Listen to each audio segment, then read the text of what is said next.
Akhirnya Indonesia punya satelit baru yang namanya satelit Merah Putih 2.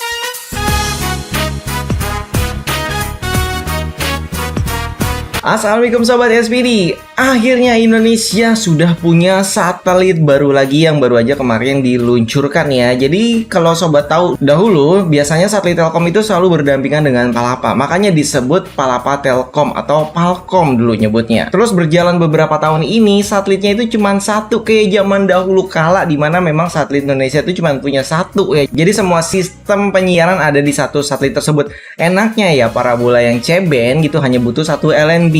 Tapi semenjak ada Palapa Telkom sepasang itu juga enak karena satu parabola bisa pakai 2 LNB atau 2 satelit. Terus kemudian di tahun 2020 pengganti satelit Palapa D yang seharusnya udah expired lama gitu ya, akhirnya diluncurkan mepet dan meledak di luar angkasa. Karena kemarin pakai vendor untuk peluncurannya itu dari Cina. Padahal secara sejarahnya ya, dulu satelit Indonesia sudah pernah hilang ya, diluncurkan oleh Cina gitu sampai di luar angkasa nggak kedeteksi entah satelitnya hilang kemana. Tapi masih percaya gitu ya untuk diluncurkan oleh Cina dan akhirnya meledak saat peluncuran di tengah-tengah tuh meledak berkeping-keping dan nggak bisa dipakai lagi dan kosong selama bertahun-tahun sampai mendapatkan teguran dari Uni Eropa karena untuk setiap derajat satelit itu tuh udah di booking gitu ibaratnya. Nah, Indonesia punya satelit di Telkom 4 dan yang Palapa kemarin Palapa D itu ada di 113 bujur timur. Jadi ini harus diisi, kalau nggak diisi maka akan diambil atau dimiliki oleh negara lain. Makanya akhirnya Indonesia ngejar nih satelit Merah Putih 2 dan sekarang sudah diluncurkan. Jadi sebenarnya kemarin juga ada satelit Satria 1 yang sudah diluncurkan tapi itu lebih kepada jaringan ya,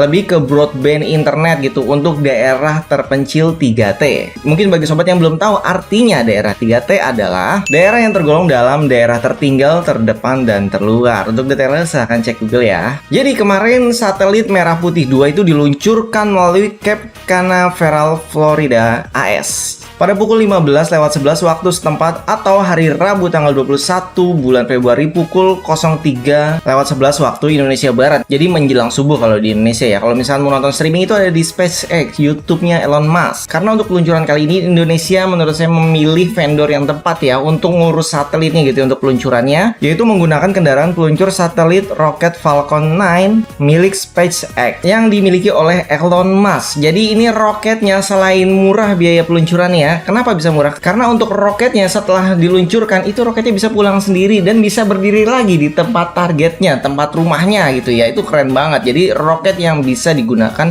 secara berulang-ulang. Jadi nggak cuma dibuang di luar angkasa. Jadi nggak buang sampah sembarangan. Alhasil peluncuran satelit Merah Putih 2 pun menjadi misi ke-300 buat roket milik Elon Musk tersebut. Untuk kapasitas dan jangkauan satelit Merah Putih 2 merupakan satelit ke-11 sekaligus satelit pertama Telkom Group. Jadi satelit ini milik PT Telkom Indonesia yang menggunakan teknologi High Throughput Satellite atau HTS atau dikenal juga dengan broadband satellite. Satelit ini diluncurkan dengan roket Falcon 9 tadi, itu akan menempati slot orbit 113 derajat bujur timur. Jadi yang memang rumahnya Palapa D sebelumnya. Jadi sekarang untuk Indosat udah nggak punya satelit lagi. Jadi walaupun kemarin dia dapat uang garansi gitu ya, katanya dari Cina gitu digaransi buat bikin roket lagi, tapi garansinya itu nggak tahu dananya kemana. Jadi untuk roket yang sekarang itu dimiliki oleh Telkom semua.